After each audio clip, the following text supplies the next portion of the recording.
Hello guys, welcome back to my YouTube channel. Swaroop here. So in this quick video tutorial, we'll discuss about the page load timer, which is a tool offered by the Selector Hub. So this will help us to quickly measure the time taken by the page to load.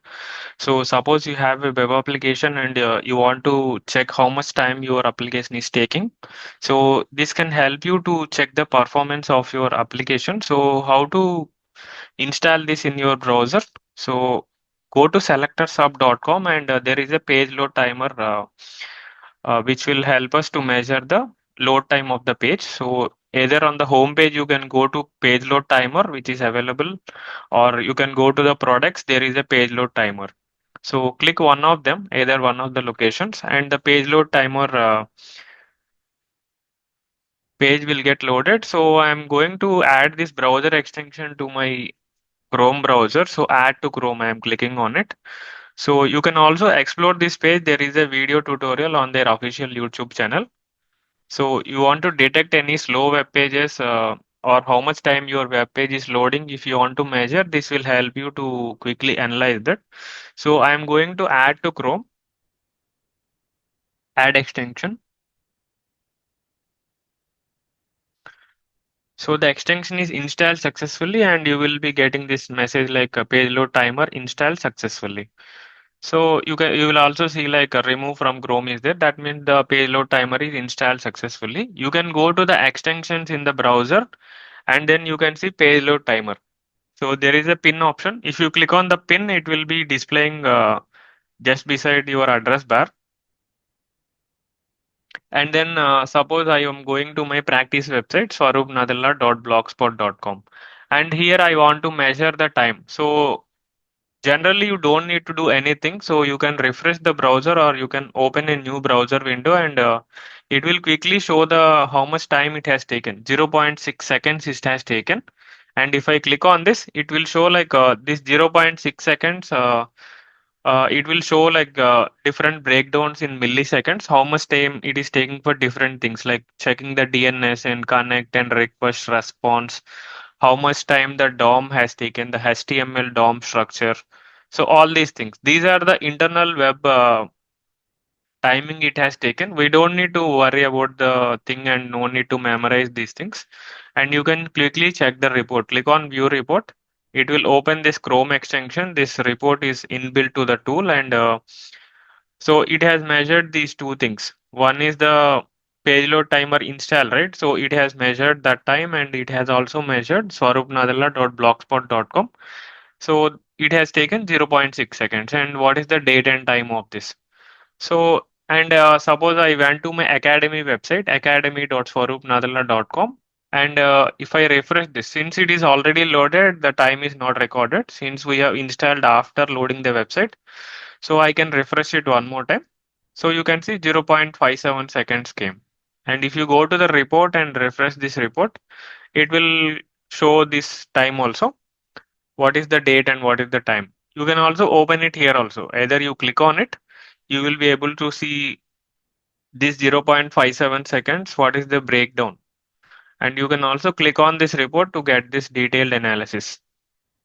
You can also open it in a new browser tab or browser window also, then it will be continue to measure. So the old window which is opened before installing this plugin will not have the time because that has already loaded. If you refresh the browser tab or window, now it will show the time. So for the first time it can show more time, but once all the images and the content is cached in your browser, so the browser will be caching the content once for the first time the content is loaded, and second time it will just try to refresh those things. So for the second time and third time, generally you will observe that the time taken will be less than the first attempt. And if some new changes has come into the website and you are repeatedly testing, it is taking more time, you will be able to measure how much time your website is taking, and this will help the analyze if there are any slow issues in your website. So, and there are some more features I am going to discuss here. So you can either view the report and also you can download the report. So in this report page also you can copy and you can download it in an Excel format. It will download as an Excel format. Whatever content it is displaying here, it will download as an XLSX format. It will also download as CSV format. And if you want, you can also print this content. So whatever way you want, you can do that. And if you go back to the Academy website and click on this, so you are seeing the download option here also. You can download it. It will download as a CSV format. And suppose you want to clear all this data. If you clear, it will delete all this data. And if you go to the reports page and if you are refreshing, all the content will be removed here. So if I refresh one more time, it is measuring the time 0.49 seconds. And if I refresh here, you can see the time is recorded. And if I go to my practice website one more time, it will now measure 0.43, and on the report again you can see that is getting added. So even if you clear the report one more time if you are doing, so the whatever website you are visiting, everything will get recorded into the report. So you can you may be generally in the testing time, you will be in the same domain, you will be checking different URL. So everything will get recorded. So once your testing is completed, you can able to download the report. So in my Academy website, I can go to the webinars. So the webinars also will get recorded. So let's refresh. So you can see webinars is recorded.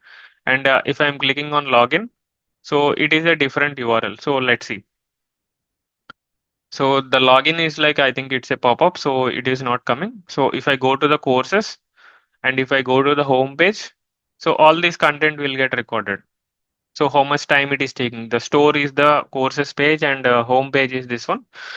So like this, we can also test it for Selectors Hub official website also. So this is the official website of Selectors Hub, and I'm going to Selectors Hub plugin page, and I'm going back to home page and clicking on Test Case Studio, and simply I'm exploring the website in different ways.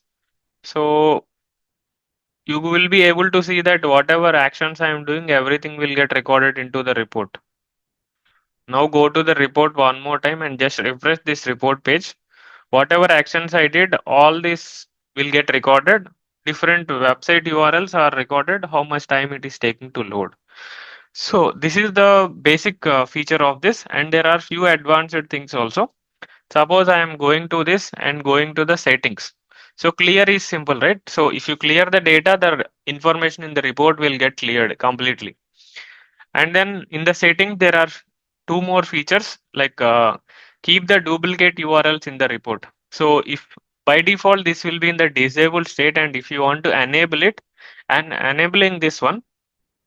So first of all, let's learn about the duplicate thing, and I'm closing this settings page, and then let's refresh our web page. So now it is taking 0.52 seconds. I am refreshing again 0.26 seconds. Again refreshing 0.33. Again refreshing 0.35 and go to the report. So if I am keeping the duplicates, if you are refreshing the same page also, it will retain all those values. In case you are not retaining the duplicates, only the latest entry will get replaced. So if you are not enabling this toggle, only the latest entry will be retained in the report. All the other things will get cleared.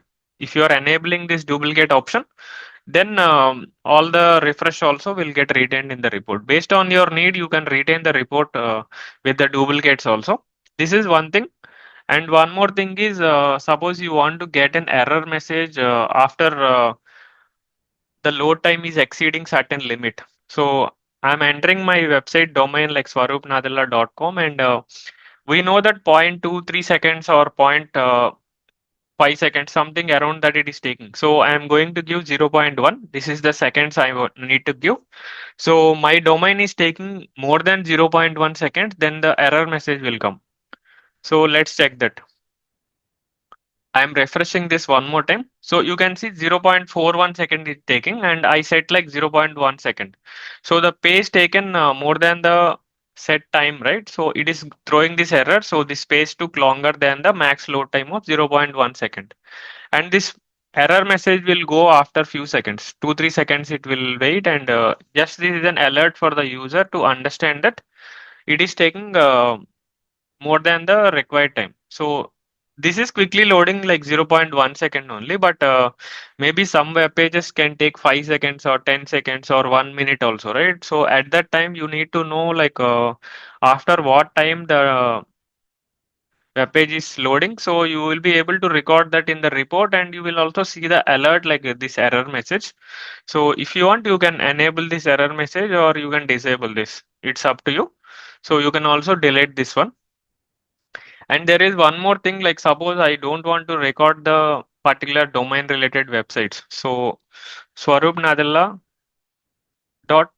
So if you want to blacklist this website, blacklisting in the sense it will not record those domain related page load timing in the report. So I'm entering this and I'm clicking on settings here, and let's go back and refresh. Now the timing is not recorded because I blacklisted my domain. But if you are checking for other domains, you will be able to see that the blogspot.com domain is not blacklisted.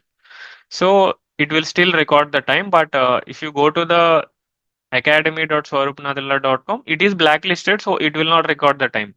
So this is a simple feature. In case you want to do this, you can able to use this feature also to blacklist certain domains which you don't want to record the time.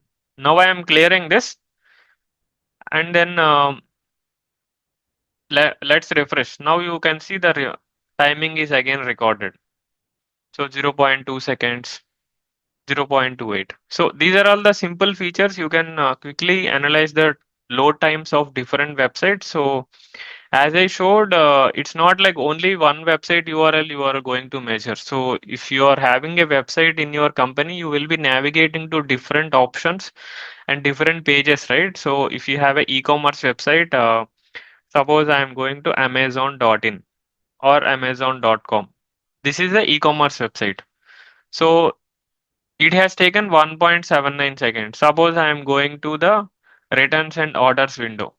It is taking 0.9 seconds. So let's open the report here. So I went to amazon.com and I went to this returns page and then clicking on create your account. So that is one more page. So if I refresh, so all these three pages are recorded. Now I am going to amazon.com one more time. And here I am going to today's deals. So today's deals is one more URL. So that URL, how much time it is taking, you need to measure. So it's not like only the main parent domain only it will measure. So it will measure the every page that you are navigating within your website. So top 100 plus deals. So it is going to measure even that time. So you can see the top 100 deals. And if you want to maybe go to Prime Video option. So the Prime Video, it is going to measure that. So you can see amazon.com, Amazon Video, that is the URL here. And then you can also go to gift cards. So the URL is loaded amazon.com gift cards. So refresh this. So gift cards is also measured here. And in case you are going to customer service, so that is going to GP help.